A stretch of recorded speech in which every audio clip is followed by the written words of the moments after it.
we're a dumping ground. We're like a garbage can for the world. That's what's happened.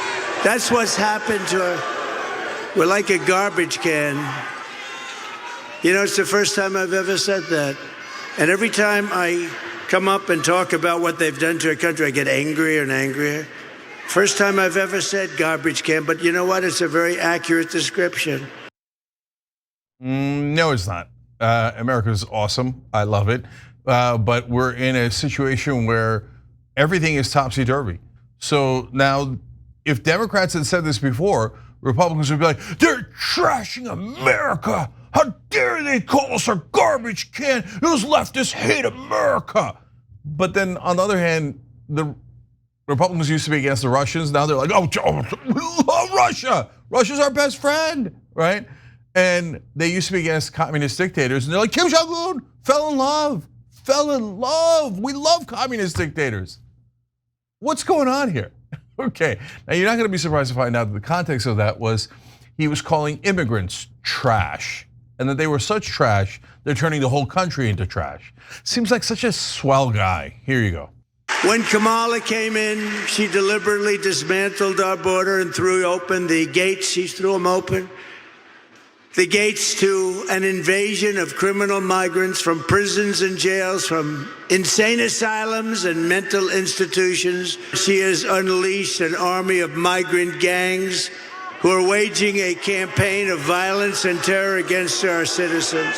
No person who is responsible for so much bloodshed and death on our soil can ever be allowed to become the president of the United States.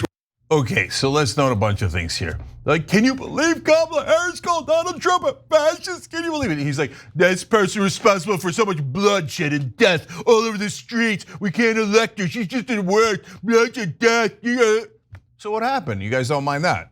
We don't mind that. By the way, you know who calls Kamala Harris a fascist? Donald Trump does. And Republicans are like, outrageous if you say it about Trump. But if he says it about Kamala Harris, great. If he says it about immigrants, just last night I debated 7 conservatives. Overall went great. You guys should check it out on YouTube. But they're constantly like, oh no, he doesn't call immigrants criminals and rapists. Are you serious? I mean, thing he did. That's literally the first thing he did. He just did it again and again. And it's not, guys. If he's talking about gangs, well, we got in a fight with leftists because we think that there really are Venezuelan gangs in places like Aurora, Colorado, et cetera, and we have to be careful about that. But he's not just talking about gangs. Whenever he's talking about it, he doesn't say, oh, the Venezuelan gangs like we do, or MS-13 or whatever. He's like, the immigrants are all coming from lunatic asylums and criminals, and they're gonna kill you all. And oh, what? He's not unhinged? He's not unhinged. Are you insane? Anyways, I was on another conservative show today, and I talked to them about the winner of Trump brackets. Ooh, we got a winner today, okay? So we had hundreds of submissions by you guys. Then we narrowed it down to 64 to play like March Madness style Trump Madness. And we had the final 4, and finally we got to the finals earlier in the week, and it has been decided. The votes are in. What is according to a TYT audience, what is the worst thing that Donald Trump has said or done? That is a hell of a contest, right? Bart, you got a drum roll or anything? Yeah, here we go. Well, it's coming. You need the suspense on this one. You can't just jump right into it. Then I'll bring in John and Waz to discuss this. And if somebody won $1,000, I'll tell you about that too. Sometimes we play these fun games. We might play one on election night where you guys can win. So also a drum roll on which TYT member won. Okay. Oh. Ooh, because we have a winner today too. Okay. And the winner of Trump brackets, the very worst thing that Donald Trump has said or done, called for the termination of all rules, regulations, and articles in the Constitution. I wholeheartedly agree. To me, obviously the fake elector scheme was a Final Four. It didn't make the Final Four, but it was in my Final Four. To me, saying that his vice president deserved to be murdered, that also didn't make the Final Four, but I thought it should have made the Final Four. Those are the top 3 for me, but wanting to terminate the Constitution, yeah, number 1. And I said it on the conservative show today, and they're like, no, And if you guys saw it last night, when I told one of the conservatives last night that he wanted to terminate the Constitution, she's like, no. And by the way, Democrats, why didn't you get this out? Why didn't you get this out? He literally wrote on Truth Social, it is inarguable. Oh, because he lost the election, he wanted to terminate the Constitution. Okay, anyways, love the people who put Trump brackets together, and that's you guys, our audience. You guys are amazing. So we wanted to play a game here where you guys filled out the brackets just like March Madness, and whoever got the most right would win $1,000. So we have that answer too. Bart, you ready again? This person has been a member since 2018, Holly. Okay, Holly, the winner. Nice job. Excellent job, Holly. Thanks for playing along. Thank you to Operation Hope volunteers who came up with this game and orchestrated. You guys are amazing. Everybody join Operation Hope at tyt.com/hope. All right, so let me bring in John and Waz here.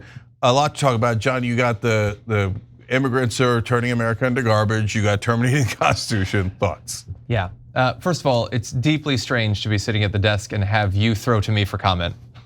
That's not how this goes.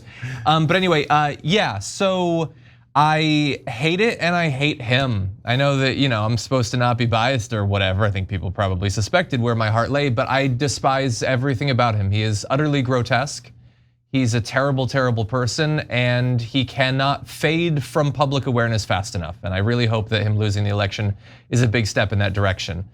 This is disgusting. It's not wholly different from what he normally says about people who weren't lucky enough to be born inside of the United States, or more importantly, and let's be clear, lucky enough to be born looking kind of like him.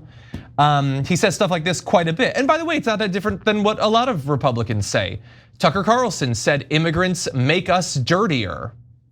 By the way, deeply fascistic language. The idea that we need to be worried about our cleanliness and purity, and it is these mongrels from outside of our country that come in and they taint our purity. That has been a hallmark of fascist movements, and Donald Trump has invoked it from time to time. Tucker Carlson does, the others do too.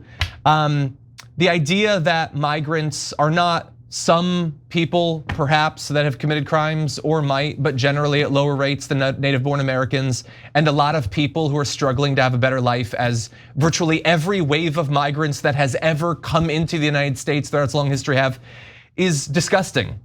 He has convinced millions of people that every one of them is a criminal, and thus they deserve no consideration, no empathy, no human rights. You can put them in camps. You can send them out by the millions. And perhaps if they're injured or die during this process, you really shouldn't worry about it, because they're all insane murderers. It's disgusting. And by the way, repetitive. He was at an event today and he went off on a long rant about the garbage cans. Again, that's just a thing that he's gonna do now. And so there was a lot of hyperbolic language about the Madison Square Garden rally that he's gonna have, and a lot of people were saying simply because he's going to Madison Square Garden, it's the same as the Nazi rally of decades ago, and I thought that was going way too far. And I think it probably still will, but can't wait to see what he rolls out for that event. I have a feeling the garbage can talk will be a significant percentage of it, but we'll have to see. Now, Waz, I got layers of questions for you, but I mean, and almost everybody in America is an immigrant of some sort, but your family and my family are more recent immigrants. And back in 2016, he ran against Muslims, saying we should do a total and complete shutdown on Muslims, so that's me. And this time around, he said Haitians are eating cats and dogs and dirty, and he said that's you. So how do you, I mean, let's start with the first question, which is, how worried are you about Donald Trump as an immigrant? I mean, I just think the rhetoric that he's using, obviously nobody agrees with that. We don't need to even debate the merits of it on this panel. It's vile and it's pretty racist in its nature.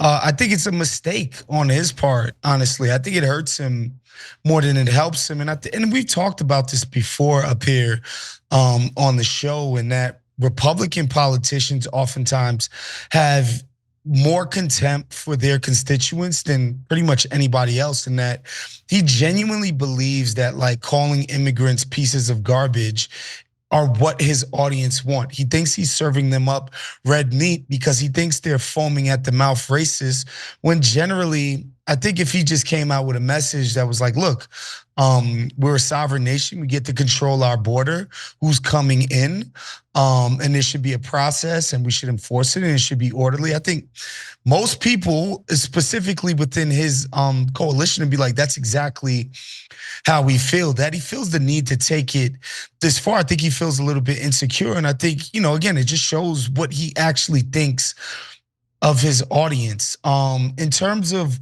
what his potential presidency might mean for immigrants, like I'm not convinced that even some of the most strident Republicans actually want in practice to see the military or local police or however, or ICE or whoever, to go into the restaurants that they're eating in, haul people out, force them to show their papers, and if they don't, put them in vans and do this to tens of millions of people across the country, and have that play out in the public square. Like, nobody has the stomach for that. I really truly believe that. Some people might think I'm naive in that thought, but I just don't see, one, how that would happen. And I think another thing, quiet as kept, man, that people don't understand is that a lot of the undocumented workers that are here at the behest of our oligarchy. They love underpaying the hell out of these people for their excellent work.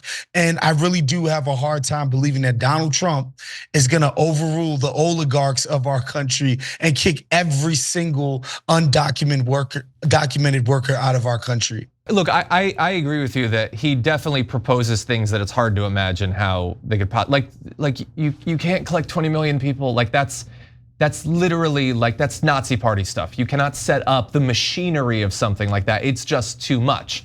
I also don't think that it means that he wouldn't do anything. I mean, we saw his willingness in 2020 to use the military, to use the National Guard. Like, they were black bagging activists off the streets of cities. There was that one guy, I forget if it was Portland or Seattle. Portland, yeah. Yeah, they just sent people and gunned them down in the streets. And I'm not saying that happened constantly or anything like that, but I definitely think he would be interested in experimenting in this area. And also, I think even more so than him like just ordering, the Marines are storming Springfield or whatever. He said in a rally in the last week, he said, the migrants have taken over Times Square.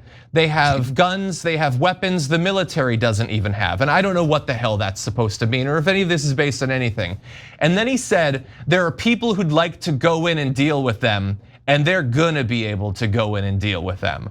I think he would use like the National Guard or the military or whatever, but I think more so, he would rhetorically and legally free up his mobs to do what they want. I think that you would definitely see a rise in hate crimes and murders and effectively modern day lynching of people who either are migrants or suspected of being migrants because of the way they speak or the way they dress, or, oh, you happen to look Haitian, in this city or whatever. My fear is a little bit more broad based than just what he would direct from the top. Yeah, I think you're both right. I don't think he's gonna take out 20 million people, but John's right that it's gonna be a mess. And bad things are going to happen in that regard. So I want to go to two of our members here. I'm going to save the end. I'm going to save one of the comments for the end because it's so amazing. So I'll get to that in a sec. But first, Winter Scoop made this point. Then I want to ask Waz one last question here. Winter Scoop said, Trump is still so stupid he thinks asylum seekers are literally asylum patients. That is true. That is true. That's why he keeps saying they're coming from asylums. He's so painfully dumb. Has to ask him that. Yeah, and so look, Waz, we got asylum seekers coming from mental asylums. We got the termination of the Constitution. We got him using like old school fascist language about poisoning the blood of our nation with immigrants, etc. And you and I are two frustrated progressives. The Democrats currently tied or losing to him. How frustrating is that? Yeah, it's hard to like recount the amount of things that I find frustrating. I think the painful thing for me is that, I just last week got my absentee ballot from New York because I still vote in New York. And it's the same week that Kamala Harris is on the road and she is bragging about Dick Cheney and Liz Cheney's endorsement. And like part of me, it's sad, but part of me wants to see that type of politics lose. Like that's where these people have put me, man. Like obviously, I think Trump is a disaster. Obviously, I don't think that guy should be at the top of our government. He's ill-equipped. I think he has bad intentions. I think he's incompetent. I don't think he's very smart. I think the people around him are such, power hungry, little DC bastards. And he's the kind of guy who the last person he talks to can have an inordinate amount of influence on his decisions. I think all of that stuff is dangerous for our country. But when I look at Kamala's campaign, man, like the Cheney situation, it's like where is this Dick Cheney, Liz Cheney constituency at? I can't see the usefulness of this. On what planet does aligning yourself with literally the wing of the Republican Party that has no constituency? You can say there's people that don't want immigrants in here. You can say there's people that don't want their taxes raised. You can say there's people who are Jesus freaks and God botherers and go nuts about stuff like abortions. Like you can say there's legitimately a good amount of people who believe in that stuff and who will vote on that stuff. You cannot tell me there's a constituency for neocons, American hegemony abroad and want to turn the Middle East into a shopping mall. Like nobody likes this. And this is who Kamala Harris wants to align herself with at the end of her campaign. It's maddening, dude. Yeah, look, I know why. And it's because they're in DC and they're in that bubble and they can't see straight. Because look, I've gone now on dozens of conservative shows. I haven't seen one Republican in favor of Dick Cheney in over a decade.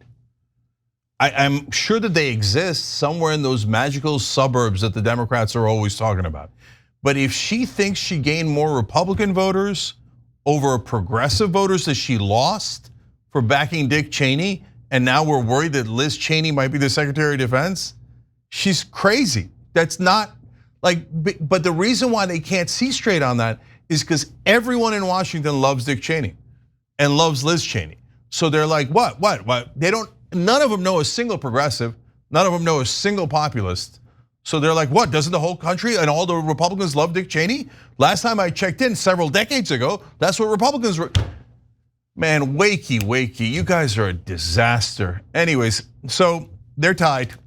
We're tied. Well, yeah, we're gonna definitely dive more into the polls later on. I would say it sickens me every time I see it. I understand on some level that these are supposed to be proxies for an earlier Republican Party. I think they've chosen the wrong proxies for that. I mean, Liz Cheney's bad. I guess she was good during the impeachment or whatever. Dick Cheney, you do not have to give it to Dick Cheney. You literally never have to in any context. I think that I don't know what the number of Republicans she's getting in Pennsylvania versus the number of progressives she's turning off. I assume that the cold political calculus is the progressives have no other choice, and that they're looking at all these different subcategories, and each one of them is a sponge with a certain amount of water in it. And you can squeeze it and you can squeeze it harder and harder and harder, and eventually there's diminishing returns on that. And I think that there's probably, considering the $1.2 billion they'll have spent by the end of this, they think we just can't squeeze these sponges any harder. But maybe there's a drop of never Trump left. And if Pennsylvania is gonna come down to 5,000 votes, then maybe that's what we need. That's not my strategy, that's their strategy. And I still don't think that Liz Cheney and Dick Cheney are the right people to sell that. But I guess Nikki Haley didn't return their calls.